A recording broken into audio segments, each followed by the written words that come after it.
Yo, what is up, guys? Grim here, and today we're talking league starts, we're talking delve, and we're talking goals. So I'm gonna go over my goals today and how I plan on achieving them in delve, and maybe give you guys a few tips and a bit of advice for the upcoming league. So to begin with, my goal for delve is to become the number one lowest or highest, whatever you want to call it, delve level in the world. I want to get the lowest depth possible and really push the system to the limits. And I do believe I might have a chance at doing that. There's going to be a lot of competition, but I think I have the team to do it, and I'm pretty confident I've got a few strategies which might work out pretty well. So to begin with, I'm going to split this up into three sections. I'm going to talk about leveling, I'm going to talk about my gearing, and I'm going to talk about delving and a few of the strats that I have in mind. So to begin with, I'm going to be leveling with either Caustic Arrow Barrage or Lightning Arrow Barrage. I think that Caustic Arrow scales incredibly well with low amounts of gear.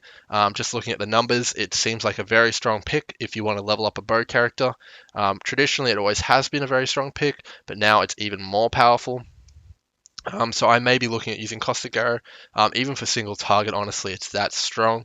It's looking very, very good. But I do have a bit of experience using new skill gems right off the bat, and sometimes they just aren't very good and don't work. So my backup is going to be Lightning Arrow and Barrage, because I know that works. I know it can be good. So yeah, we're going to go with Caustic Arrow or Lightning Arrow, one or the other. I'll make a video on that probably day one with my experiences on it. So that should take us all the way through the acts up to the Blood Aqueducts. And at that point, I'm going to be focusing on transitioning my character into a Magic Find setup. So you're probably thinking again with the Magic Find, but if I really want a chance to compete, I'm going to need a truckload of currency. We're talking about needing items which are going to be more expensive than Headhunter, and that takes days to farm up. So having the best build possible for getting enough currency is absolutely paramount to success. So in the gearing process, I'm going to initially change my character from a Caustic Arrow build into a Wander build. Now, Kinetic Blast has received a bit of a nerf, actually quite a large nerf.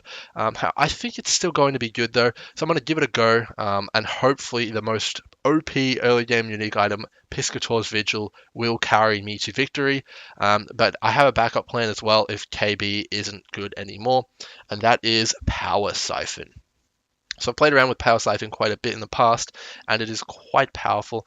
The reason for that being is that it has basically multiple projectiles built into it, so it has kind of a pseudo more multiplier in the fact that you don't have to use that multiple projectiles gem, which normally tanks your damage down quite a lot. So it could be very good. I plan on using one of those two and getting the Piscator's Vigil wand very early, hopefully within the first few hours, getting one of the first ones on the server. And I will be getting that through farming, obviously, maps, and doing a bit of Chaos Recipe. The reason for Chaos Recipe is because the wand is around 20 Chaos early on, and that's just 10 Chaos Recipes, which you can probably do in 20 or 30 minutes. So 20 or 30 minutes, one of the best items in the game, is a pretty good time investment, in my opinion. So you're going to be going with that. Going to be getting all the normal Magic Find gear like Sedemus Touch and all that kind of stuff, gearing my character up and pushing that Atlas as fast as possible. Not going to talk about Atlas in this video so it doesn't get too long, but after that I'm planning on transitioning my character from the Wander into a Tornado Shot build as fast as possible. Basically, as soon as I get the bow, the Windripper bow, and have all the rest of my pieces set out, I will be swapping into that and going into farm mode. So while I'm in farm mode though, I do plan on doing delves. I think they're going to be extremely lucrative. The resonator currency items and the fossils look to be very, very powerful, and will be paramount to success in crafting some of the best defensive gear, in my opinion, in the game. And that is going to play a big part in having very high delve levels. So I'm going to be doing delve while we're doing that. And the additional reason for that is because you need to constantly upgrade your mining equipment by doing delves. And I don't want to get to such a high level and then have to catch up with a bunch of delves. So I'm going to be doing that. I'm going to prioritize upgrading the minecart light radius because I think that's going to be the most important one. I'm going to try and really push that to the absolute maximum so I can really get enough radius so I can actually get all the loot around and go for the biggest depths. So we're going to be doing that. We're also going to be doing a lot of experimentation in the delve depth. I'm very curious about a lot of things. Currently, I believe that it might be possible to skip all boss encounters in delve, making it very, very incentivized to try and avoid them, due to the fact that bosses have reduced curse effect on them, and if you can dodge them, you can open up certain strategies, which I'll talk about in a second. So what I'm getting at is that you might be able to go down and then left or right to dodge bosses and then go down further, skipping the hard stuff and kind of going for biggest delve numbers. Obviously, the bosses might drop the league specific uniques, so early on it's going to be very worth farming them. But we're talking about a global number one here, and we need every edge we can get. So after we've got our currency and we've got some specific items, we're going to be going into maximum delve leaderboard mode. So just to talk about a few of the items that I believe might be very useful or powerful, I will probably be getting a headhunter, just because I believe that the most effective setup for delving will be to have two characters. So my current plan is to have all of the delves be done on my support, Ice, who will be playing curses. So he's going to host all the delves and I will come into them. And the reason for that is because I want to have two characters. I want to have a clear speed character with the headhunter on it and maximum movement speed. And I also want to have my delving character. So the clear speed character is going to be responsible for gathering up all the voltaxic sulfite, which powers the delves and allows you to do more delves. And obviously the delving character is going to be responsible for actually doing the delves. So you can't actually do this solo, because the delving progress and the voltaxic sulfite is tied to the character you're doing the delves on. So by doing it this way, I'll be able to farm voltaxic sulfite as fast as possible, while also having the most powerful character for doing the bosses and stuff like that as well. So I'll be getting the Headhunter for that purpose, most likely going with double inspired learning as well. So Headhunter and two inspired learnings, going to be nuts. And then I'm also looking to pick up Adziri's Reflection for my curse support. Adziri's Reflection is one of the only unique items with curse effectiveness on them, and curse effectiveness, in my opinion, is going to be one of the most important stats for delving. Curses are incredibly powerful in defensive setups, so I think that Adziri's Reflection is going to be one of the best and one of the most sought after items, as well as probably being the rarest item in the game. I mean, it's going to demand an incredibly high price tag, and I intend to try and get one before everyone realizes it's mandatory for setting world records. So that's going to be my utmost priority, probably above Headhunter even, to get that item. So it's going to be quite an interesting ride. Obviously, it's probably going to cost over 100 exalts for the shield, but we'll just have to see. On top of that, I also want to be picking up a lot of crafting materials. The reason for this is because my goal for my character is to pick out one which can do obviously a lot of damage, but also has 75% spell dodge and 75 spell block.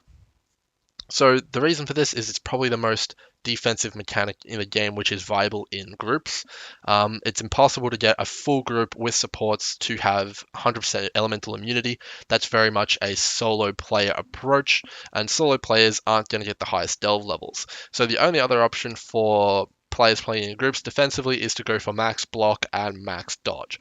So to do this though, you need to have incredibly powerful and defensive rare gear, which is going to be very, very hard to acquire, obviously, without crafting it yourself. To do this, I plan on using a lot of resonators and essences, specifically the essences which give spell dodge. On top of this, I will also be using probably a ton of Reckless Defense jewels. I'm not quite sure which build I'm going to be going with, but if I'm using a bow, I'm going to need a ton of them. Probably every jewel on my tray will be Reckless Defense just to have enough defense to survive in Delve. So those are my initial plans. I just wanted to quickly go over some of the builds which I'm planning on trying to push that world record with, and kind of give you guys a bit of inspiration and ideas maybe as well. So if you guys haven't checked out my patch note video, Elemental Hit received a massive nerf. But that's not too much of a problem because it was doing incredible damage anyway, so a small percentage of that still makes it one of the best skills in the game. So I will be getting gear for the following kind of playstyles. I'll be trying to get all the elemental hit gear. So that's like the Avatar of Fire Amulet, I'll be crafting a specific bow, which is going to be on a thicket bow base, a shaped one. So that's going to be a pretty interesting video to make. I'll be crafting that, as well as a few other pieces. I think I'm going to need a corrupted called the Brotherhood. So lots of really interesting pieces of gear I'll need to pick up there for that build. I'm also looking to try out a poison build, probably with the new Scourge Arrow, I would imagine, or with Caustic Arrow, or maybe Tornado Shot as well. That's going to require a lot of very specific gear, probably using Insanity Essences on rings and stuff like that for more poison damage. And the reason for this is because I actually believe poison is one of the only builds that can have truly infinite damage, which might be very important in the lower delve levels. So we're going to be looking at getting poison gear. We're also going to probably pick up an Indigon just because it is that powerful, and maybe also a Xerxes flask. I'm not sure if this will be the best build in groups, just because it's kind of an isolated build. It doesn't really require a group to function. It just tries to scale mana and all that kind of stuff. But I'll probably pick up an Indigon just in case that is the best. I believe that item is going to be very expensive though. And then I'm also looking at going for a Discharge build. So Discharge is a funny kind of spell because it's only ever really used when it is triggered. My plan is to use it, well, not just my plan, but my team's plan is to use it hard casted, alongside a support which hits incredibly fast and generates charges and shares them with the group via conduit. So essentially, I'm planning, or my team's planning, is to have a charge support generating all the charges that just feeds a discharger, just smashing as much discharge into the boss as possible. I actually believe that discharge is the highest DPS skill in the game, maybe outside of poisons. So that could be pretty exciting to try as well. Obviously, it relies on another party member to generate your charges for you, but that's something that is entirely possible. And on top of all this, there's going to be incredibly amounts of like experimentation, obviously, using stuff like Frost Wall. I've been looking at the Helmet Gorgon's Gaze to chain stun all the mobs using 6 party members. You can rotate the cooldown. There's just going to be incredible amounts of fun. I'm going to be posting a lot of videos, maybe hopefully when I get a global world record, I'll be able to post that as well. And that could be pretty fun to see how that all works out. But yeah, thanks for watching, guys. Hopefully you guys have enjoyed my kind of league start here. Bit of a chat, and stay tuned to the channel, and hopefully we can set that world record together. Cheers, guys. I'll see you guys real soon for loot filter information. See ya.